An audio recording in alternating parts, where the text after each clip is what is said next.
बिस्मिल्लाहिर्रहमानिर्रहीम। शुरू अल्लाह का नाम लेकर जो बड़ा ही मेहरबान और नहायत रहम करने वाला है। अल्लाह का शुक्र है मैं बिल्कुल ठीक हूँ और उम्मीद करती हूँ कि मेरी प्यारी प्यारी यूट्यूब फैमिली वो भी बिल्कुल खैर खैरियत से होगी। और सबसे पहले तो आपने मेरे चैनल को शेयर, लाइक एंड सब्सक्राइब कर लेना है। और आज की वीडियो ना काफी इंटरेस्टिंग होने वाली है। आज की वीडियो में मैं आपके साथ शेयर करने जा रही हूँ अपनी लव स्टोरी, जो कि थोड़ी सी डिफरेंट है, थोड़ी सी यूनिक है। और यकीन करें अब भी मैं उस वक्त को याद करती हूँ ना तो मुझे बहुत ज्यादा अच्छा लगता है, बहुत ज्यादा अच्छा लगता है। तो 2014 से स्टार्ट हुई थी और अब अल्हम्दुलिल्लाह क्या चल रहा है 2014 से 2025। और मुझे कोई भी गिल्ट नहीं है कि मेरी वो लव स्टोरी थी, मैं क्यों इसमें पड़ी, क्यों मैंने ये अपना जो फैसला किया, क्यों मैं इस तरफ हुई, मुझे कोई गिल्ट नहीं है। अल्लाह का शुक्र है मैं बहुत बहुत ज़्यादा खुश हूँ। और वो वक्त भी याद करते हैं तो यकीन करें मुझे हंसी भी आती है और बहुत ज़्यादा अच्छा भी लगता है। और मैं अपने हस्बैंड को साथ साथ जब भी दिल करता है अपनी स्टोरी बताती रहती हूँ और आपस में बातें करते हैं तो काफ़ी ज़्यादा अच्छा लगता है। तो 2014 में मेरी सिस्टर ना बीमार थी, जो मेरे से थोड़ी सी बड़ी है, 1 साल बड़ी वो वाली। और हम तकरीबन 4 बहनें हैं, तकरीबन कह लो सॉरी टोटल 4 बहनें तो जो मेरे से बड़ी वाली थी वो बीमार हो गई थी। तो मेरी खाला ने बताया था कि इस्लामाबाद में बहुत ज़्यादा अच्छा डॉक्टर बैठता है, तो आप ना अपनी बच्ची को ले आए तो यहाँ पे चेक करवा लें। और तब तो मेरे फादर इन लॉ भी थे, अल्लाह उन्हें जन्नत में जगह दे, तो उन्होंने भी काफ़ी ज़्यादा सपोर्ट की थी, माशाल्लाह वो बहुत ज़्यादा अच्छे थे। तो बस अब क्या होना था, मुझे तो लेके ही नहीं आ रहे थे, जो सीधी सी बात है। 2014 में इस्लामाबाद मेरी सिस्टर जो बड़ी वाली थी उसका और जो मेरे से छोटी वाली थी उसका प्लान बन रहा था अम्मी के साथ इस्लामाबाद आने का। लेकिन मुझे तो एतराज हो रहा था भाई, इस्लामाबाद जाने का अगर मौका मिल रहा है तो मुझे क्यों नहीं लेके जा रहे। तो मैं यकीन करें मैंने अपनी तरफ से सही एहतजाज किया, मैं नाराज हो गई, मैं रोने लगी। मैंने कहा मैंने भी जाना है इस्लामाबाद। तो फाइनली फिर कोई 2-3 घंटे के बाद मेहनत मुशक्कत करने के बाद फिर मेरे घर वाले मान गए थे कि तकरीबन तुम लोग, एक तो तकरीबन बड़ा मैं बोल रही हूँ, तुम लोग ना सारे इस्लामाबाद चले जाओ। तब ना मेरे कज़न जो थे, मेरे मामू के बेटे, वो भी उधर ही थे। तो हमारा तो भाई है कोई नहीं, और पहली दफ़ा हम लोगों ने इस्लामाबाद में आना था जब से हम लोगों ने तकरीबन होश संभाला है फिर तकरीबन बोल दिया है, सॉरी इग्नोर कीजिएगा। तो उनके साथ फिर मामू के बेटे के साथ मेरे अब्बू ने डिसाइड किया कि इनको भेज देते हैं, क्योंकि वो भी ये पिंडी वाली साइड पे रहते हैं और जो मेरी खाला थी वो इस्लामाबाद वाली साइड पे रहती है। तो फिर क्या हुआ भाई, हम लोगों ने जोरों शोर से ना पैकिंग स्टार्ट कर दी। मुझे तो पता ही नहीं था कि अब मैंने इस्लामाबाद में आके यूं प्यार में पड़ जाना था, मुझे बिल्कुल भी इस चीज़ का आइडिया नहीं था। तो हम लोगों ने पैकिंग वगैरह स्टार्ट की। ईद के बाद हम लोगों ने ईद पे नए कपड़े भी बनवाए हुए थे, कपड़े प्रेस करना शुरू किए, बैग निकाला, उसमें कपड़े डाले, जूते वगैरह उठाए, टिकट्स वगैरह ली और हम लोगों ने सफ़र किया। सफ़र भी बहुत मज़े का था और सफ़र करने के बाद हम लोग पहुंच गए इस्लामाबाद। तो मेरे कज़न्स लेने आए हुए थे, मेरे बड़े कज़न भी, और उसके अलावा जिनके साथ मेरा प्यार स्टार्ट हुआ था वो भी लेने आए हुए थे। लेकिन उस वक्त तक वो मुझे बहन कहते थे और मैं उन्हें भाई कहती थी, बहन भाई वाला रिलेशन था।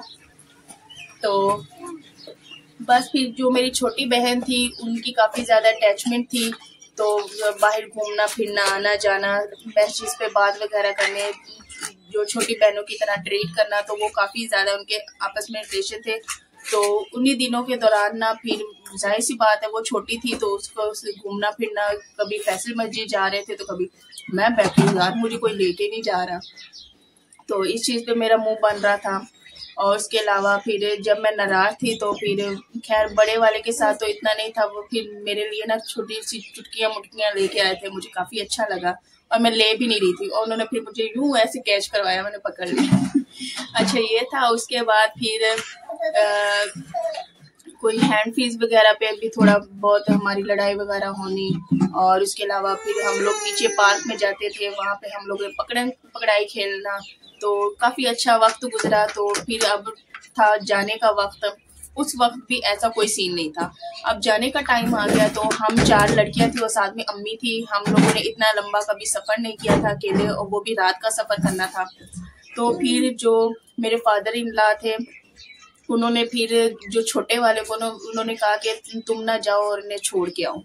अच्छा, फिर वो साथ में रेडी हो गए और वो छोड़ने के लिए आ गए। अच्छा, अभी हम लोग घर से निकले ही हैं, हम लोग बस में बैठे और वो जिनको मैंने पसंद किया था वो भी साथ ही में थे, मेरे कज़न, और तब भी ऐसा वैसा कोई सीन नहीं था। अच्छा, अभी हम लोग बस में बैठे और जो मेरी ये कज़न्स वगैरह हैं वो मैसेज करने लगी मेरे कज़न को कि तुम्हारी ना रिश्ते की बातें चल रही है।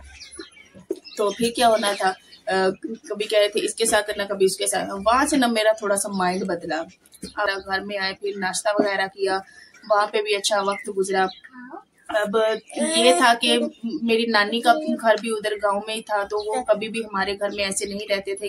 जाहिर सी बात है, मेरे वो होते थे, हम होते थे, और उनको रहना अच्छा भी नहीं लगता था क्योंकि कोई लड़का भी नहीं था, तो इस वजह से बोरियत वगैरह होती थी। तो फिर वो लोग गांव चले गए। उसके बाद गांव गए तो फिर हमारा भी प्लान बना कि हम सब भी गांव चलते हैं, नानी के घर चलते हैं। काफी दिन हम लोग इस्लामाबाद में रह के आए, नानी से मिले, काफी टाइम हो गया था, तो इस वजह से हमें गांव जाना पड़ा। अब गांव में रहने के बाद अम्मी लोग तो घर वापस आ गए, लेकिन मैं, मेरी बहनें, हम लोग उधर ही थे, तो वहां पे ही हम लोग रह के, और उसके अलावा फिर रात को हम लोगों ने एंजॉय करना, सारे कजन मिल बैठ जाते थे, बातें करना, और अच्छा वक्त गुजरा। अब जब फिर वो इस्लामाबाद वापस चले गए थे ना, तो उसके बाद तो मुझे बड़ा ही फील हुआ यार। वो इंसान मेरे दिमाग में, मेरे दिल में ऐसा बैठ गया कि निकलने का नाम ही नहीं ले रहा था। अगर स्कूल में लेक्चर्स टीचर दे रही थी तो वहां पे भी बैठ के बस मैं उसी के बारे में सोची जा रही हूँ, उसी के बारे में सोची जा रही हूँ। और यकीन करें, मेरे दिलो दिमाग पे ऐसा हावी हुआ, और मैं खुद को समझा भी रही थी कि नहीं, ऐसा तो नामुमकिन है, ऐसा हो ही नहीं सकता। और यकीन करें, मैंने खुद को इतना समझाया कि नहीं, मैंने इस साइड पे नहीं जाना, इस साइड पे नहीं जाना। मैंने खुद को बहुत ज्यादा समझाया, और समझाते समझाते यकीन करें एक रात मुझे हो गया बुखार। यही टेंशन थी कि मेरे दिलो दिमाग से वो चीज निकल ही नहीं रही। मैंने ऐसा करना ही नहीं, वो मुझे बहन कहता और मैं कैसे ऐसे कर सकती हूँ। तो मुझे पता था मेरी शादी भी नहीं हो सकती, जाहिर सी बात है, और शादी की तरफ तो मैं गई नहीं। मुझे पता है वो ना तो मुझे पसंद करता है, ना जैसे इस्लामाबाद में रहता है, मैं भी उसकी लाइफ में कोई और लड़की हो, तो ऐसा मैं करना ही नहीं चाहती थी। तो उस रात भी मैंने अपनी एक कज़न को मैसेज किया, मेरे साथ ना ये हो रहा है, और यकीन करें अब मेरे साथ रहा नहीं जा रहा, मेरे से रहा नहीं जा रहा, तुम ना किसी तरह से करके ना मैसेज करके ना उसको बता दो। और मैं भी अकल की कच्ची थी, खैर जो भी होता है अल्लाह की तरफ से होता है। मैंने उसको मैसेज करके यही कह दिया, आगे क्या होना क्या नहीं होना वो भी नहीं मैंने सोचा। अच्छा, मेरी कज़न ने सुबह उसे मैसेज किया और बता दिया कि तुम्हें ना इस तरह से वो पसंद करती है। अच्छा, वो करने के बाद खैर हम आपस में ऐसे ही रहे, कोई मेरी इतनी बात, नॉर्मल हम लोग बातचीत करते थे। मैं डायरेक्ट बिल्कुल भी नहीं बताया कि हाँ मैं आपको पसंद करती है, मैंने डायरेक्ट ऐसा कुछ भी नहीं कहा उससे। उसके अलावा फिर इसी तरह मैसेज पे बात होती रही, टाइम गुजर गया, 1 साल हो गया। अच्छा, फिर जब रिश्तों की बारी आई, मेरे बाबा ने फ़ोन किया कि हमने काफ़ी ज़्यादा रिश्ते आ रहे हैं, तो आप लोग बताएं कि बड़ी की करनी है कि नहीं। तो फिर जो मेरे फादर इन लॉ है वो कहते हैं कि हमने एक की नहीं, हमने दोनों की करनी है। तो फिर बस ये तो अल्लाह का शुक्र है, मैंने उन्हें पहले ही बताया हुआ था। अब जब उन्हें पहले पता था तो उन्हें 2-3 लड़कियों की और भी ऑप्शन दी गई, जाहिर सी बात कजन्स और मेरी सिस्टर, उन्होंने बाय चांस मेरा ही नाम ले दिया। और यकीन करें उस वक्त वो पूरी रात ही, मुझे पूरी रात नींद नहीं आई, मैं इतनी ज़्यादा खुश थी, इतनी ज़्यादा खुश थी। और उस रात भी मैंने कोई मैसेज पे बात वगैरह नहीं की। फिर दिन स्टार्ट हुआ और वो एक ऐसा खूबसूरत दिन था कि मुझे पता था ये सब हो भी नहीं सकता, लेकिन अल्लाह की तरफ से वही सारा कुछ हो गया। और यकीन करें वो दिन है और आज का दिन है, मैं बहुत ज़्यादा खुश हूँ। और अपनी जो लव स्टोरी को सोचती हूँ तो मुझे बहुत ज़्यादा अच्छा लगता है, क्योंकि उसमें एक शिद्दत थी और वो भी प्योरिटी वाली। मैंने अपने से कोई कदम नहीं उठाया, अपने से कोई मैसेज नहीं किया, बस एक मैसेज दिया। ये जो भी हुआ अल्लाह की तरफ से हुआ, और इसमें भी अल्लाह की बहुत बड़ी मसलियत थी कि अपनी कज़न को बताया, उसने फिर आगे बताया, और फिर उसको पता था, उसने फिर यही सोच के मुझे पसंद किया कि अगर तुम्हें कोई पसंद करता है ना, फिर तुम भी उसका हाथ थाम लो। तो यकीन करें आज वो भी इस चीज़ को रियलाइज करते हो। यकीन करें मेरे हस्बैंड भी मेरे साथ बहुत ज़्यादा खुश है, और अल्लाह का शुक्र है, बहुत बहुत अल्लाह का शुक्र है, यकीन करें। और ये थी छोटी सी इंटरेस्टिंग स्टोरी, और उम्मीद करती हूँ कि आपको अच्छी लगी होगी। और अगर अच्छी लगी हो तो कमेंट्स में लाजमी बताइएगा। और हमारा माशाल्लाह से बहुत ज़्यादा अच्छा वक्त गुजरा है और गुजर भी रहा है, और थोड़ी सी अनोखी भी है, जाहिर सी बात है, बहन भाई हम लोग समझते हैं आपस में तो फिर बाद में कजन तो जाहिर सी बात बहन भाई होते ही नहीं है। जब बड़े हो जाते हैं तब इस स्टेज की तरफ आते हैं कि उनकी शादियां होनी होती है। जब छोटे होते कच्चे माइंड होते हैं तो मैंने कहा पता नहीं मैंने कितना ही बड़ा गुनाह कर दिया, मैंने क्या कर दिया ये, तब ऐसी मेरी थिंकिंग थी। खैर अल्लाह का शुक्र है। और यहीं पर मैं वीडियो को करती हूँ एंड। पीछे थोड़ा सा शोर है क्योंकि मैं टेरिस में बैठ के बना रही हूँ, तो उसको अवॉइड कीजिएगा। पता नहीं कौन सी सूखी रोटियाँ बीच में आ गए।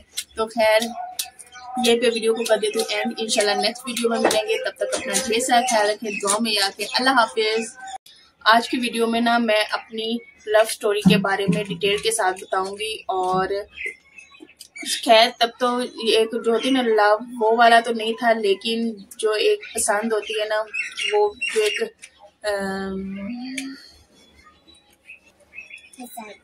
मन करो यार। तो मेरी जो खाला है वो बता रही थी कि यहाँ पे डॉक्टर बहुत ज्यादा कोई अच्छे बैठते हैं। बंद करो इसे।